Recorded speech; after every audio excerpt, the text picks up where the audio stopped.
inflasi, harga minyak semakin tinggi dan sebagainya. Ini semua adalah global problem. Dan kita ada peluang untuk reset balik, ya.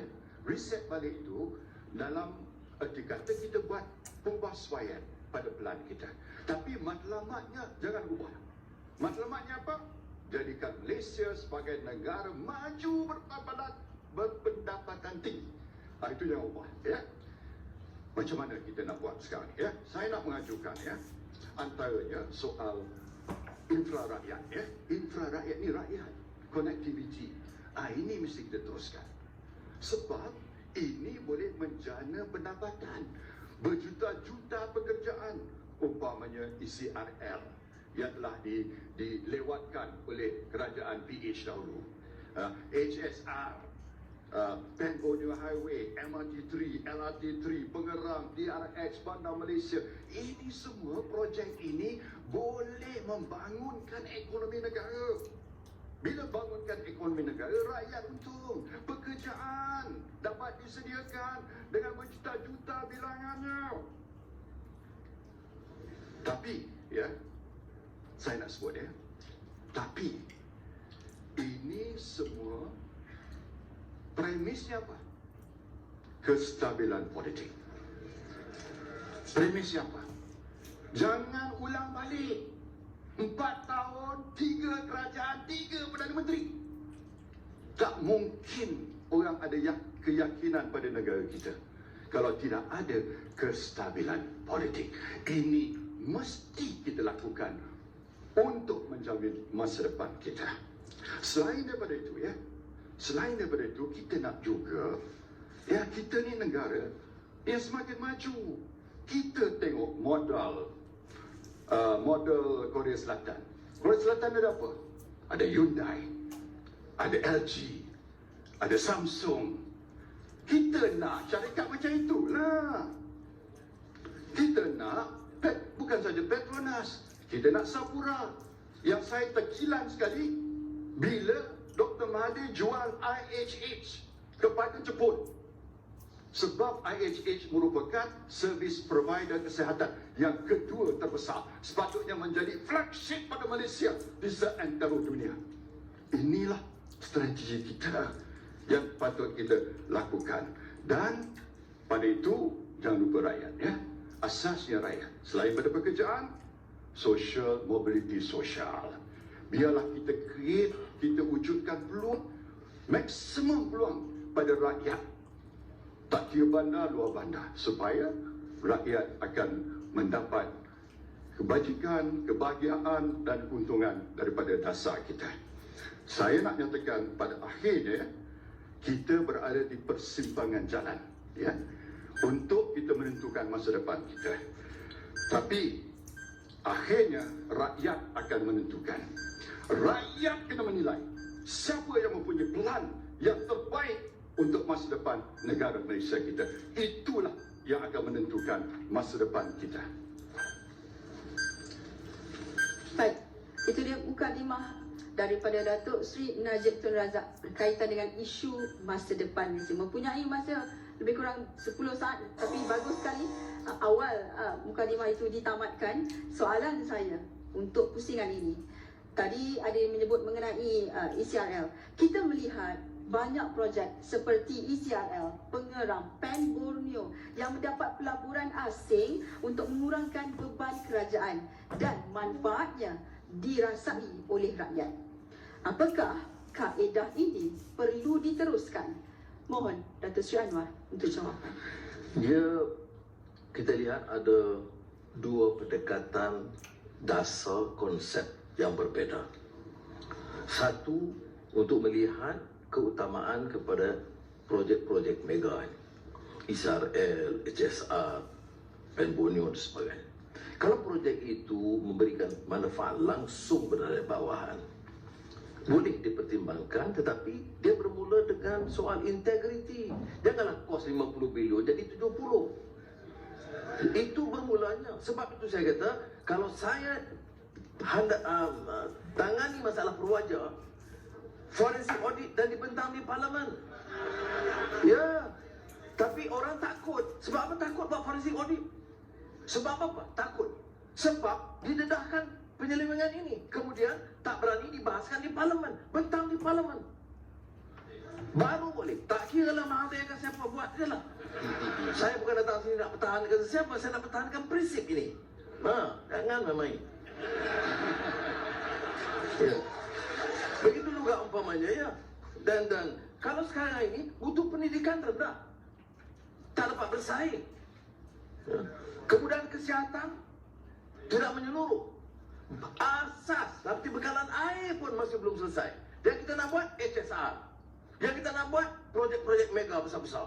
Saya tidak petikai dalam mana-mana kerajaan harus ada beberapa keutamaan untuk 5 tahun ini kita buat ini.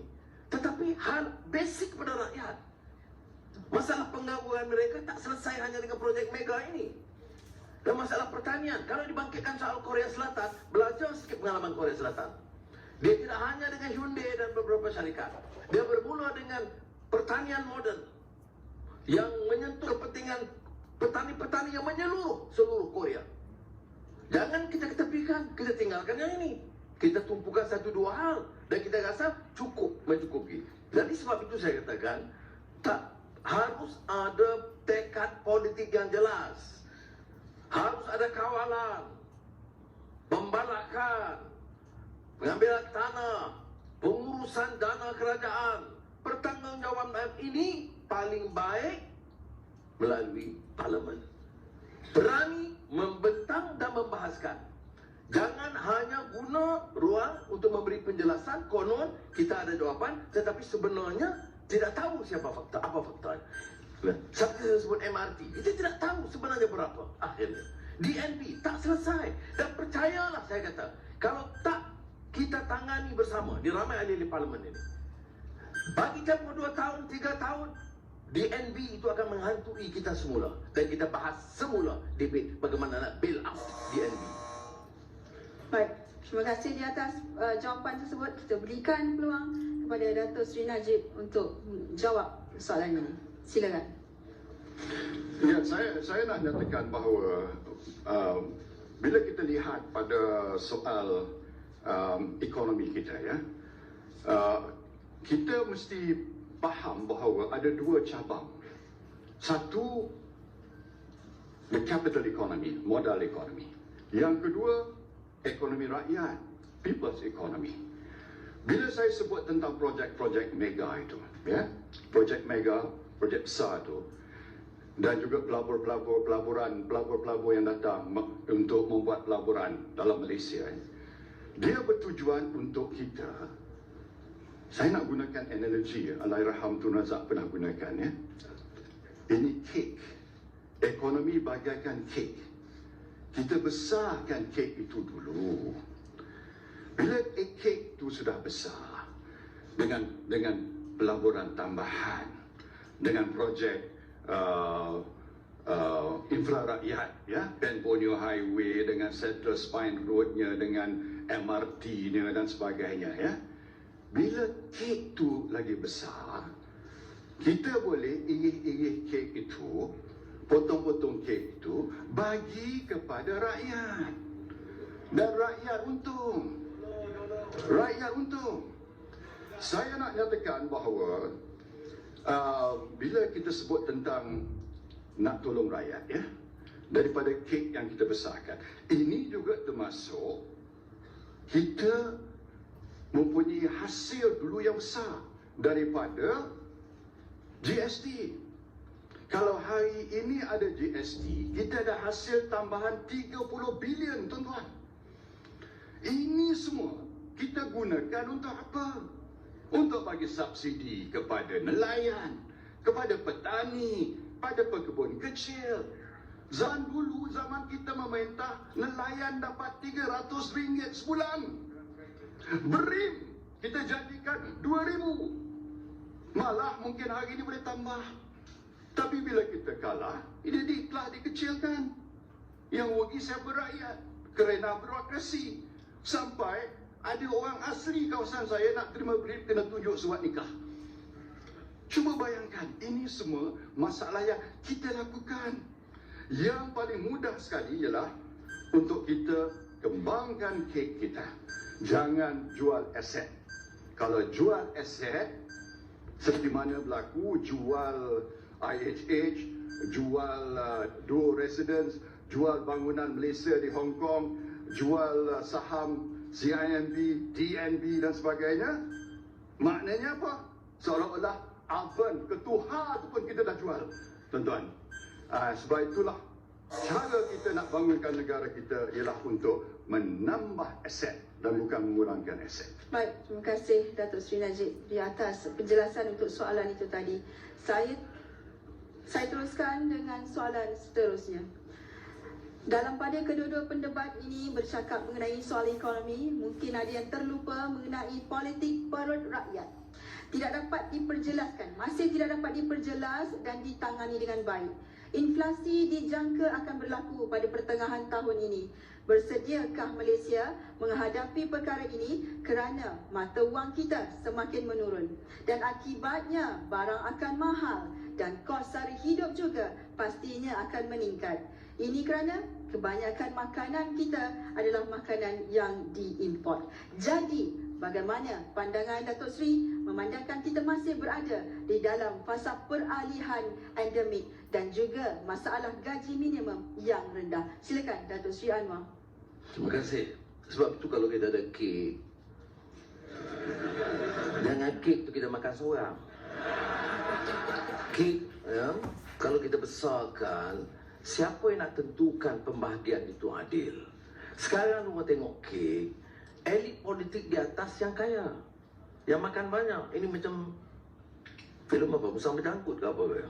Satu untuk kamu, satu untuk aku. Yang untuk kamu tu sikit, yang untuk aku tu banyak belian-beliannya.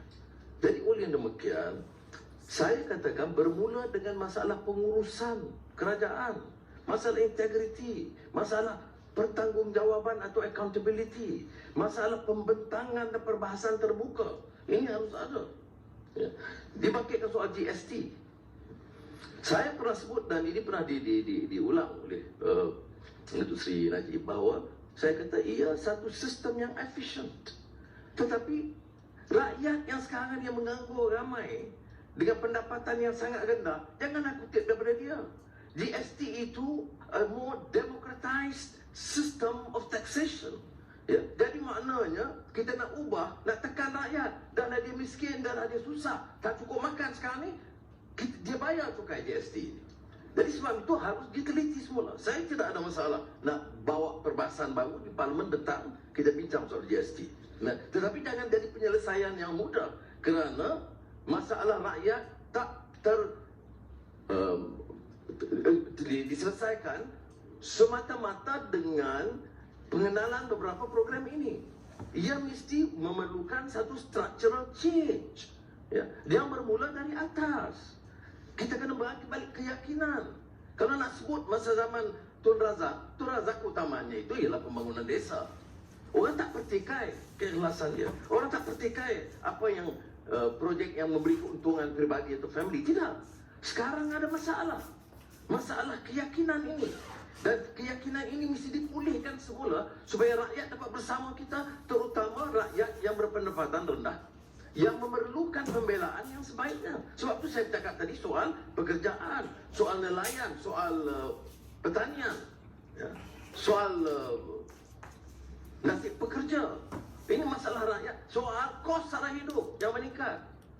Dan sekarang ini tak terkendali. Apa pun dia sebut tentang kelemahan PH dulu, PH jauh berjaya dalam mengatasi masalah kos sara hidup dah agak. Ya. Jadi oleh yang demikian, ya kadang-kadang berita yang baik itu tidak enak didengar, tetapi harus dihadap dan dilihat betul harga ayam 2019, harga ayam sekarang.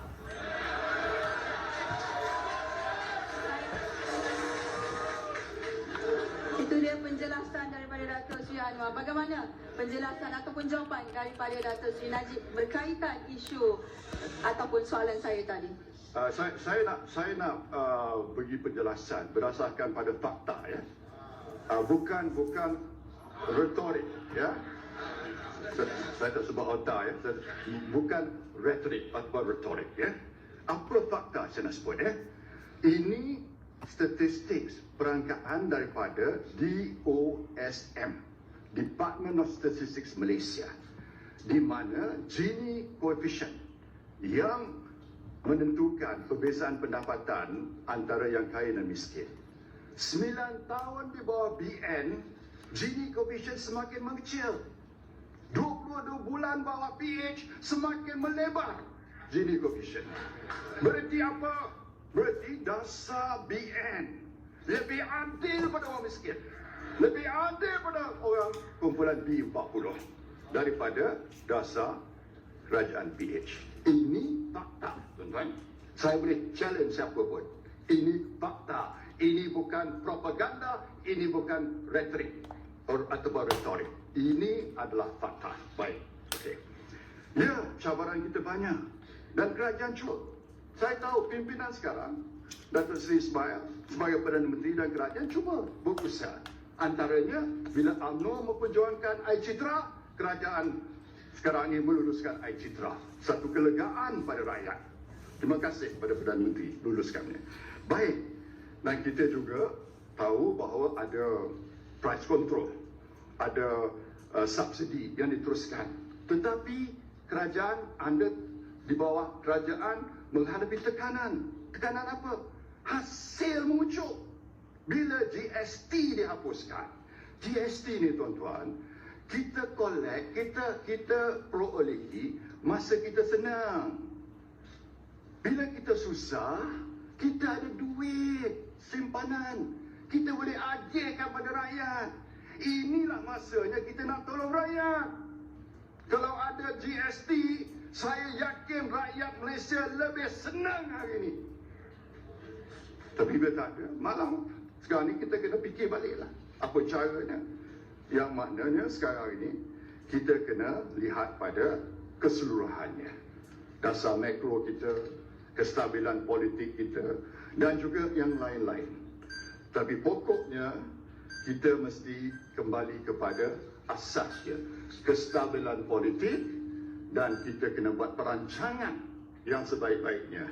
Pendek kata, kita kena letakkan negara kita atas landasan yang betul. Dalam bahasa Inggeris, we need to get back on track. Baik, terima kasih Datuk Seri Najib di atas penjelasan. Kita akan berhenti berehat seketika. Kembali selepas ini untuk pusingan soal jawab.